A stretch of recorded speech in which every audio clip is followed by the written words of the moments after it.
अस्सलाम वालेकुम my home chefs, this is Farah. Welcome back to my channel. शुरू करने से पहले अगर आप मेरे चैनल पे नए हैं तो मेरे चैनल को सब्सक्राइब करना, वीडियो को लाइक करना और फैमिली फ्रेंड के साथ मेरे चैनल को शेयर करना नहीं भूलिएगा। और साथ ही साथ बेल आइकन को भी क्लिक करना ना भूलें। आज भी सिखाऊंगी आप लोगों को नवाबी सेवइयां बनाना।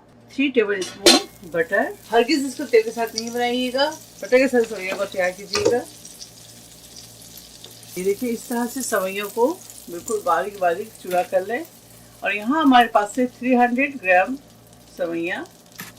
चलिए अब इसके अंदर शामिल करेंगे। बिस्मिल्लाह। मीडियम फ्लेम पर इसे अच्छी तरह से रोस्ट करेंगे। 3 टेबल स्पून शुगर पाउडर, अब इसके अंदर शामिल करेंगे 3 टेबल स्पून पाउडर मिल्क और शुगर शामिल कर दें। इसको अच्छी तरह से रोस्ट करें।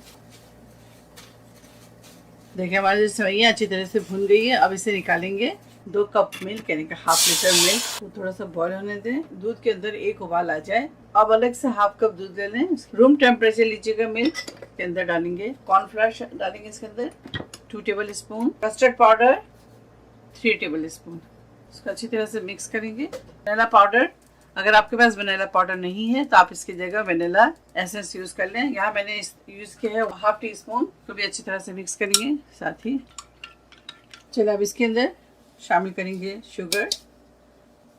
मैंने शामिल किया है इसके अंदर 4 टेबल स्पून शुगर। अगर आपको मीठा ज़्यादा पसंद है तो आप 5 भी कर सकते हैं। थोड़ी सी बॉइलिंग आ जाए इसके अंदर। ये देखिए, अब इसके अंदर ज़्यादा नहीं, थोड़े थोड़े इस क्वान्टिटी में आप डालें ताकि इसके अंदर लम्स ना बने। ये देखिए इस तरह से आते जाए। साथ ही अब इसके अंदर शामिल करेंगे क्रीम। ये देखिए क्रीम, तकरीबन 200 ग्राम क्रीम शामिल कर दें। अगर आपके पास क्रीम नहीं है तो आप इसकी जगह 3 टेबल स्पून चीनी के साथ पाउडर मिल्क शामिल कर दें। और वो भी नहीं है आपके पास तो आप कंडेंस मिल्क शामिल कर दें। चलिए ये तो हो गया रेडी। फ्लेम ऑफ करेंगे और बहुत अच्छी खुशबू आ रही है। चलिए अब इसे सेट करते हैं और आप लोगों को दिखाते हैं। सेवइयों के 3 हिस्सा इस ट्रे में डालेंगे और इसको दबाकर सेट करेंगे। एक हिस्सा बचा लेंगे ऊपर से लेयरिंग के लिए। अब इसके ऊपर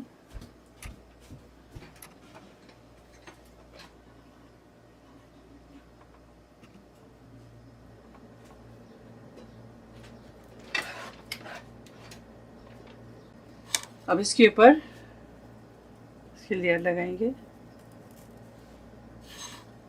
देखिए इसको दोबारा से इस तरह से दबाएं। इसके ऊपर किशमिश डाल दें। साथ ही इसके अंदर ऊपर से बादाम डालेंगे। आप चाहे तो इसे रोस्ट भी करके डाल सकते हैं। अब इसके ऊपर पिस्ता डालेंगे। इस तरह से पिस्ता डाल दें। ये देखिए इस तरह से ऊपर से क्रीम रैप लगा लें। ठीक है, आप इसे फ्रिज में रखेंगे। जब रूम टेम्परेचर में आ जाए तब आप इसके ऊपर क्रीम रैप लगाएं। उसके बाद इसे फ्रिज में रखेंगे 2 से ढाई घंटे के लिए। तो उसके बाद मिलते हैं आप लोगों से 2 से ढाई घंटे के बाद और दिखाते हैं आप लोगों को काट कर और सर्व करते हैं। नवाबी सेवइयां तैयार है। आप इसे ज़रूर ट्राई करें और मुझे दुआओं में याद रखें। अगर आपको मेरी रेसिपी अच्छी लगी तो ज़्यादा लाइक करें, शेयर करें और मेरे चैनल को सब्सक्राइब करना ना भूलें। इंशाल्लाह नेक्स्ट कोई अच्छी रेसिपी से फिर हाजिर होंगी। तब तक आप लोग अपना बहुत ख्याल रखें। Stay safe, take care, lots of love. अल्लाह हाफिज़, अस्सलाम वालेकुम।